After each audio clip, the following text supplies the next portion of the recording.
Здраво, деца! Слушнете го денешниот возбудлив расказ.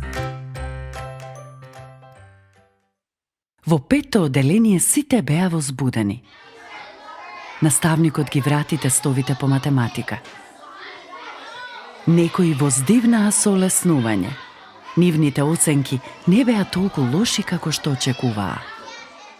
Во Библијата ја открив оценката за која многу деца сонуваат. 5+. Дали знаеш каде се наоѓа? На страницата каде се опишува како Бог создал се.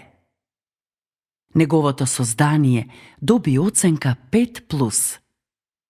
Постојано се восхитувам од тоа колку прекрасно Бог создал се. Твојот мил глушец мрзливец, мачето, кучето, малите мравки, силните слонови, смешните мајмуни, сите риби и птици. Пред да ги создаде животните, Бог создал дрвја и растенија да растат, за да можат животните да се хранат. Освен тоа, и многу цвеќиња, малото кукиче и големиот сончоглед, убавата роза и миризливата темјанушка. На сите нив Бог им дал семиња да се размножуваат. Создателот мислел апсолутно на се. Прво тој ја создал светлината, затоа што без светлина не е возможен животот. Бог создал се. Знаеш ли како? Преку неговиот збор. Тој рекол, нека биде светлина, и се создала светлина. Се што можеш да видиш, Бог го создал преку неговиот збор. На почетокот немало ништо од кое би можело да расте или да се развива нешто. Нема случајност, нема голема експлозија. Само семокниот Бог можел да создаде нешто од ништо.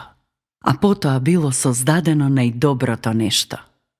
Бог рекол да создадеме луѓе, и тој ги создал мажот и жената според неговите добри мисли. На 6-тиот ден Бог погледнал се што направил и бил задоволен, зашто било многу добро, и им дал се на Адам и Ева. Тие имале прекрасен живот со Бог во рајот, се додека еден ден не се случило нешто ужасно. Во следната драма ќе ви раскажам за најужасната случка што некогаш се случила. До следното слушање. Ако сакаш да не контактираш или ако имаш прашање, пиши ни на radio7kids@gmail.com. Чао!